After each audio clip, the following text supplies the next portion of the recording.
Hi mga mare, another day, another mini vlog. Panibagong araw nga na naman mga mare, panibagong mini vlog nga na naman tayo for today's video. At eto na nga pala mga mare, yung kaganapan ng 7th birthday celebration ni Jella. Kaya maaga pa lang mga mare ay nagsaing na ako dito at pumunta na kaagad ng palengke. Bali yung partner ko na nga pala at mga kaibigan niya yung bahalang magluluto lahat ng handa ni Jella mga mare. Bali ang gagawin ko lang dito sa bahay ay magsasaing lang ako. At dahil ngayong umaga rin talaga dating ng mga ibang bisita ko mga mare na galing Manila, kaya eto nagluto na ako ng uulamin naming pananghalian para mamaya ay hindi na rin ako magahol. Sa oras, alam niyo ba mga mare, bago nga mag-umpisa yung celebration ni Jella dito ay napakarami na nga rin naming nagawa. At nandito na nga rin yung isang kaibigan ko mga mare at iniwan ko na nga itong niluluto ko at binilin ko na lang sa kanya dahil nga pumunta ako dito mga mare para i-check yung mga gagawin nila or mga iluluto nila kasi baka may mga kailangan pa sila dito, ganon. At maaga nga silang nag-prepare dito kaagad mga mare. 5 AM pa lang ay nag-ayos na sila ng mga ilang gamit at eto naluto na nga dito mga mare etong kaldereta at igado. At hindi na rin talaga ako nagtagal dito mga mare. Pumunta lang ako dito para ma-video ko sila at masali ko syempre sa vlog dahil after ko naman dito mga mare ay pumunta naman ako sa event para i-check nga dahil nandoon na rin yung mag-aayos nga ng decor. At sobrang napagaan din talaga yung trabaho ko dito mga mare dahil hindi ko na iniisip nga yung mga lulutuin para dito sa handa ni Jella dahil yung partner ko at mga kaibigan niya na nga yung gumawa nito. Kaya maraming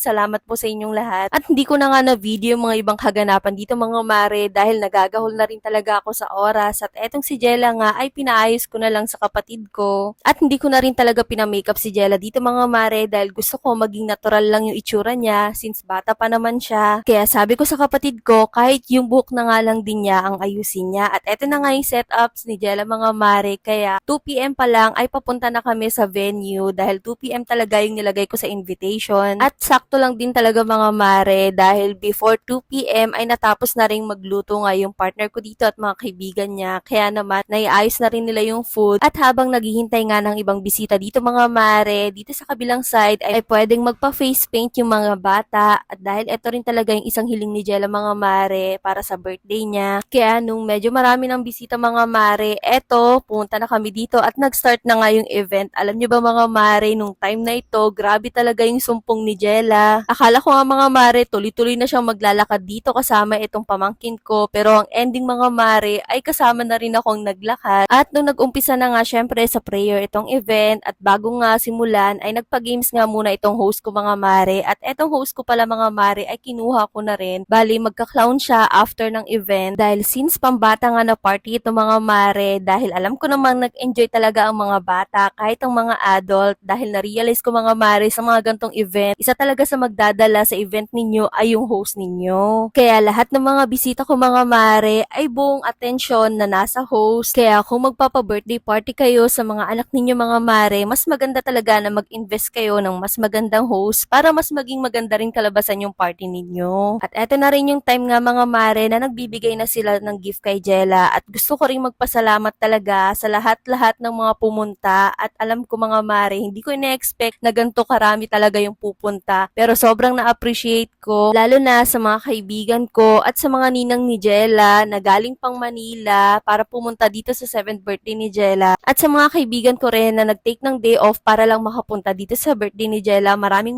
salamat po sa inyo. At eto nga pala yung mga naluto namin na handa para kay Jella mga mare. Akala nga ng iba mga mare ay catering daw ito pero hindi po talaga, luto lang po talaga lahat ng yan. Bali yung mga gamit dyan mga mare ay narent na lang din namin. At syempre, sa isa sa nakakatuwa sa amin mga mare, dahil maraming nasarapan nga sa food na prepare namin. Kaya alam niyo na mga mare, kung gusto niyo umorder ng food or pang cater, ay i-PM niyo lang po ako. O diba, sabay nag-promote ng business. At maya-maya nga, eto na nga rin yung kinantahan namin si Jella ng happy birthday at namigay na rin kami dito ng mga loot bags at souvenir. At eto na rin yung chance ko mga mare para magpasalamat ulit, lalong-lalo na nga sa papa ko, sa kapatid ko, na isa rin sa tumulong talaga magbigay sa akin panghanda kay Jella. At salamat din sa mga pamilya ko at sa mga kaibigan ko at sa mga pinsan ko na tumulong din sa akin dito para mairaos ng maayos at maganda nga yung birthday ni Jella. Syempre, pati na rin sa mga nagbigay ng regalo at cash kay Jella, maraming